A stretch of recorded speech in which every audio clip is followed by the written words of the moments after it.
निवेशक होने के नाते आपको कई बार सिर्फ अपने मुनाफे से मतलब होता है और ऐसा सोचने में या ऐसा होने में कोई बुराई भी नहीं है, लेकिन मुनाफा कमाया कैसे जाता है, इसके पीछे निवेश विकल्प के तर्क क्या होते हैं, इनके कामकाज का तरीका क्या होता है, ये सब आपको तब समझ आएगा जब आप बाजार में पैसे लगाने की रणनीति को निवेश का नाम देंगे और फाइनेंशियल प्लानिंग की अप्रोच रखेंगे। नमस्कार, मैं हूं आपके साथ कविता थपलियाल और आप देख रहे हैं ईटी मनी बनो अपना फाइनेंस मिनिस्टर। शो की शुरुआत करते हैं ऑन द शो के साथ। पराग पारेख फ्लेक्सी कैप फंड में नए निवेश की शुरुआत। बात करेंगे नील पारेख से और जानेंगे कैसे अब भारतीय बाजारों में पैसे लगाएगी ये स्कीम। फंड की एनएवी को लेकर क्या है गलतफहमियां, जानिए एनएवी से जुड़े मिथ। साथ ही 40 साल में आपके पीएफ पर सबसे कम ब्याज दर, जाने कितना मिलेगा इंटरेस्ट।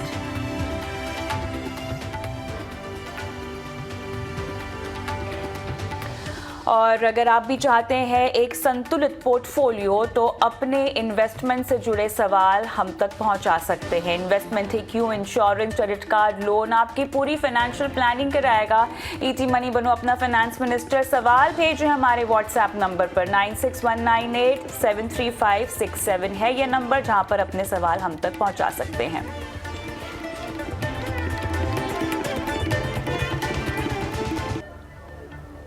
शो की शुरुआत करते हैं और यहाँ पर आमंत्रित करना चाहती हूँ हमारे पहले मेहमान को, ईटी मनी के सीईओ संतोष नवलानी। संतोष, गुड इवनिंग, स्वागत है आपका आज की इस पेशकश में जहाँ पर हम एक बहुत ही मुख्य सवाल पर चर्चा करने वाले हैं, एनएवी, और इसको लेकर लोगों में कितनी समझ है कितनी नहीं, ये तो इस बात से पता चल जाता है कि इसको लेकर गलतफहमियाँ कितनी ज़्यादा हैं।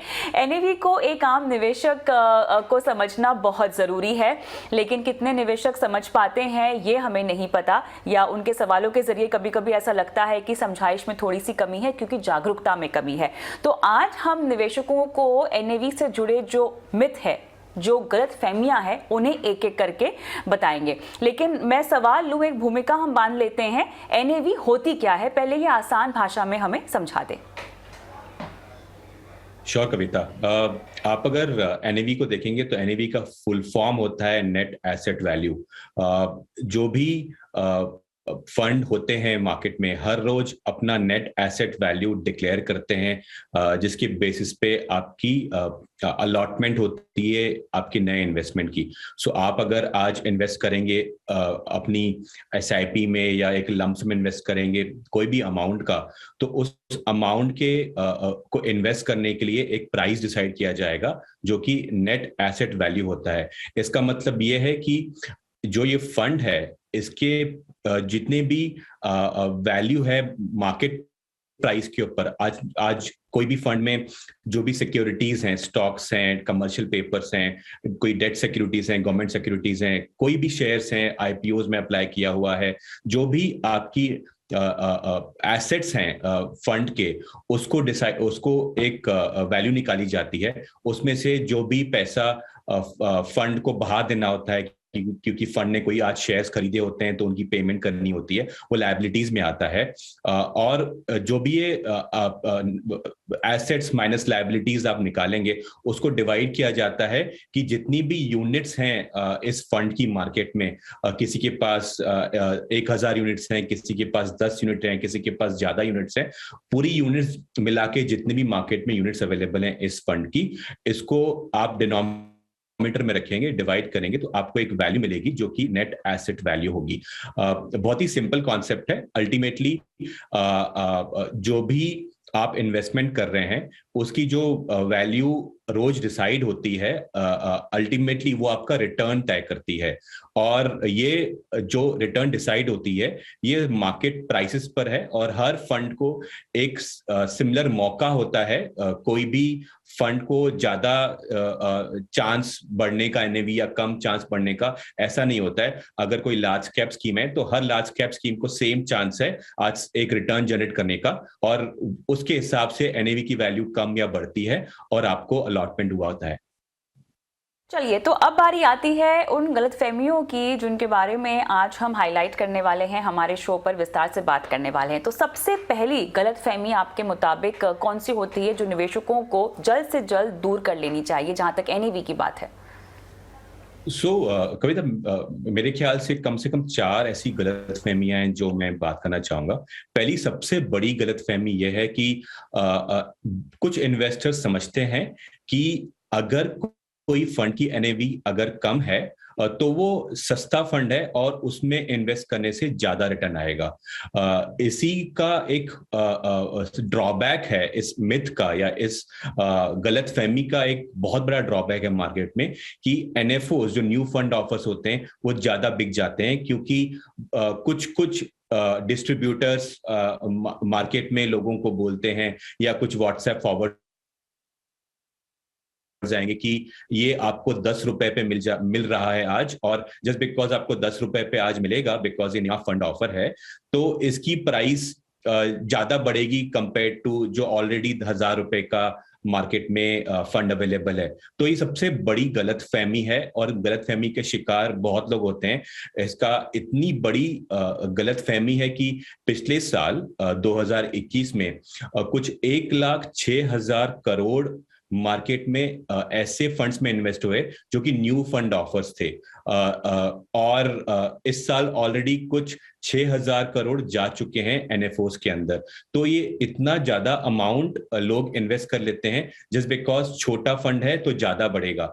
अगर छोटा फंड को ज्यादा चांस होता बढ़ने का और बड़े फंड को कम चांस होता, तो पराग पारेख फॉर एग्जांपल आप देखेंगे, जो कि सबसे बढ़िया फ्लेक्सी कैप फंड माना जाता है आजकल के टाइम में, तो उसकी एनएवी सिर्फ 50 रुपए नहीं होती।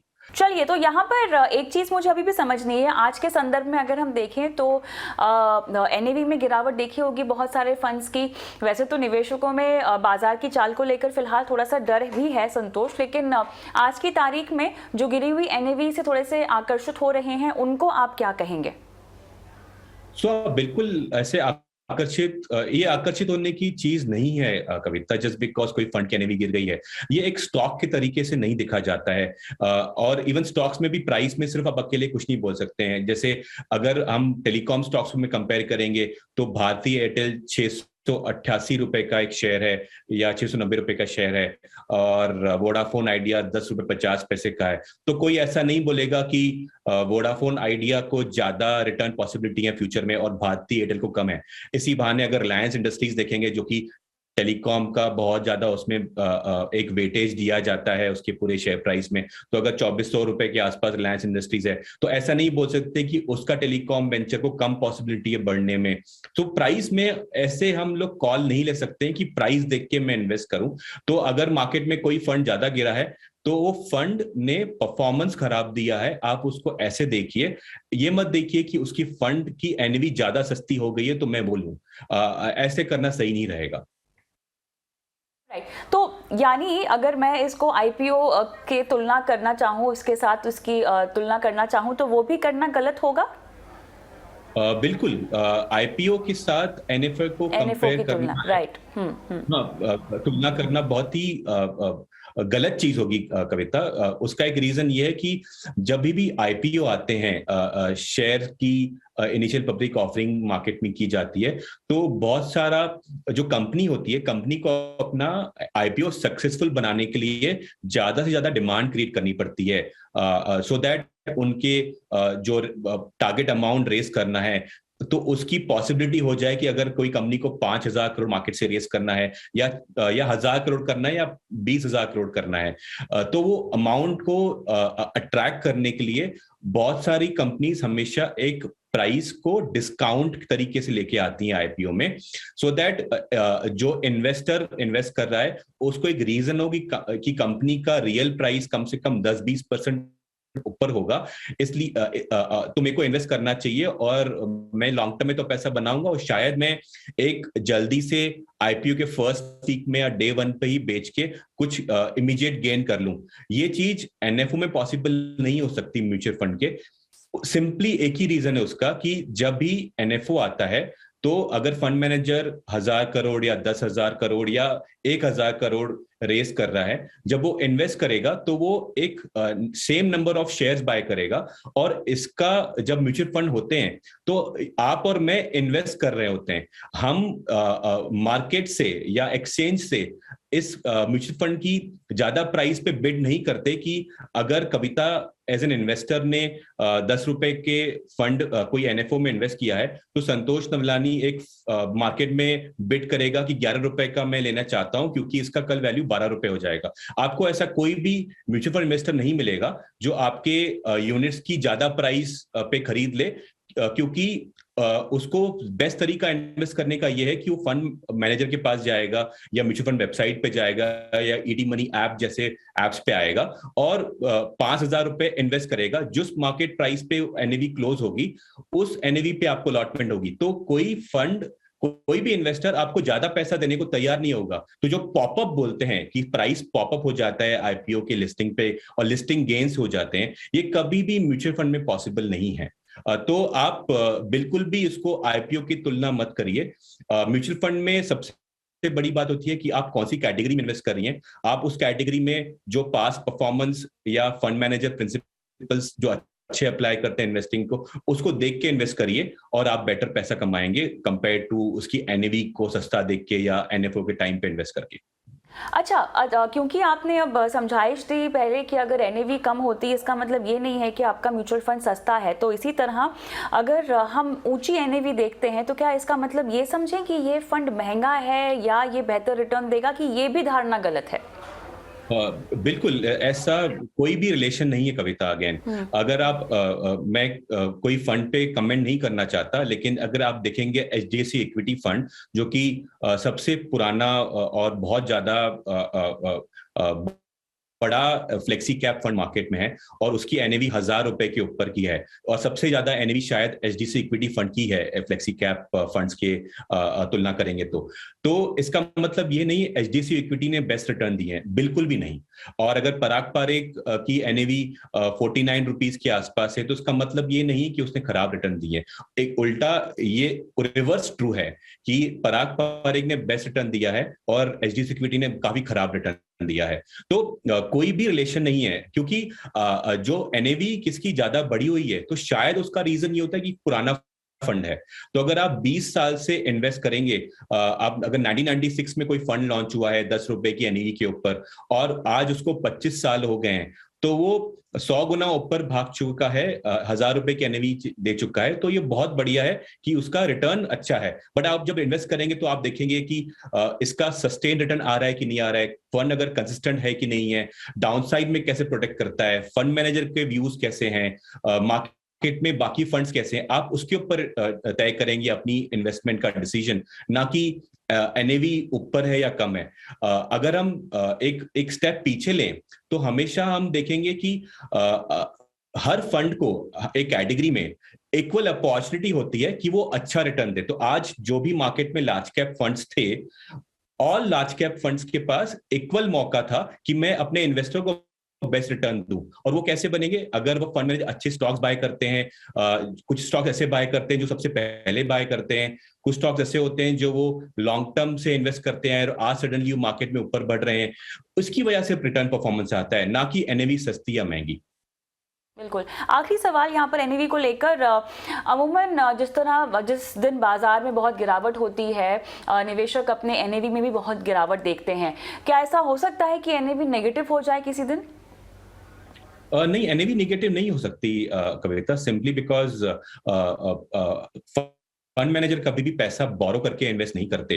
अगर आपका मेरा हर इन्वेस्टर का पैसा उनको मिलता है वो उसी पैसे को लगाते हैं। तो अगर हम फॉर्मूला देखेंगे एनएवी निकालने का कि आपके total assets minus total liabilities divide by number of units जो मार्केट में अवेलेबल हैं, तो अगर फंड मैनेजर कभी पैसा बोरो करके इन्वेस्ट नहीं करता तो आपकी लायबिलिटीज कभी भी ज्यादा नहीं हो सकती आपके जो इन्वेस्टमेंट अमाउंट आ चुके हैं आपको इन्वेस्ट करने के लिए। तो कभी भी नेगेटिव एनएवी तो नहीं हो सकती। अगर आप ऐसा देखेंगे कि अगर कोई फंड ने पिछले 1 साल में 20% नेगेटिव रिटर्न दिया है तो उसकी एनएवी -20 हो जाएगी, ऐसा नहीं होता है। आपकी एनएवी अगर 10 रुपए थी और उसको 20% से आपका रिटर्न नेगेटिव आया पिछले एक साल में, तो उसकी एनएवी 8 रुपए हो जाएगी। अगर 100 रुपए की एनएवी थी और 20% नेगेटिव रिटर्न आया तो उसकी एनएवी 80 रुपए हो जाएगी। तो ये हमेशा आपकी पिछली प्राइस के कंपैरिजन से परसेंटेज गिरेगी रादर देन वो वैल्यू बीइंग नेगेटिव। तो बिकॉज फंड मैनेजर कभी लेवरेज पोजीशंस नहीं कर सकते हैं या बिना हेजिंग रीजन के कोई भी एफएनओ ट्रेड नहीं ले सकते हैं, तो कभी भी नेगेटिव पॉसिबिलिटी नहीं है कि एनएवी नेगेटिव हो जाएगी। चलिए, तो यहाँ पर अंत में संतोष मुझे ये बताएं कि एनएवी के बिना पर आप किसी फंड का चुनाव नहीं करें, यही बेहतर होगा? यस, आप सिर्फ फंड के रिटर्न्स, फंड मैनेजर की फिलॉसफी, कंसिस्टेंसी ऑफ रिटर्न्स और डाउनसाइड प्रोटेक्शन, जो भी सिंपल टाइम टेस्टेड तरीके होते हैं एक फंड सिलेक्शन प्रोसेस में, आप उन्हीं को देखिए। आप वैसे भी कविता कभी भी ऐसे नहीं बोलते कोई फंड मैनेजर में या एसआईपी में कि आप मुझे 10 यूनिट्स खरीद के दीजिए। आप पैसे कभी बाय नहीं करते। आप इन्वेस्ट करते हैं 10,000 रुपए, 20,000 रुपए, 1 लाख रुपए या 5,000 रुपए के एसआईपी करते हैं। तो आप जब इन्वेस्ट कर रहे होते हैं म्यूचुअल फंड में, तो आप एनएवी वैसे भी नहीं देखते हैं, आप सिर्फ फंड में इन्वेस्ट करते हैं। तो एनएवी के हिसाब से जितनी यूनिट्स आपको मिलेंगी, अगर एनएवी कम है तो आपको ज्यादा यूनिट्स मिलेंगी बिकॉज मार्केट गिरा पड़ा है। अगर एनएवी ज्यादा हो गई है बिकॉज मार्केट भाग चुका है, तो आपको कम यूनिट्स मिलेंगी। यही एक रिलेशन है। एनएवी का और कोई रोल नहीं होता है एक्सेप्ट वन, कि आप उसको परफॉर्मेंस देखने के लिए यूज कर सकते हैं, ना कि एनएवी को एब्सोल्यूट नंबर देखने के लिए। चलिए, इसी तरह की बारीकियां होती हैं जो निवेशकों को समझना बहुत ज़रूरी है, और इसी तरह की समझ के बदौलत आप अपने निवेश की जर्नी में आगे भी बढ़ पाएंगे और एक कामयाब निवेशक बन पाएंगे। बहुत बहुत शुक्रिया संतोष, समय निकालने के लिए और एनएवी पर तमाम समझाइश देने के लिए। Mutual fund investments are subject to market risks. Read all scheme related documents carefully.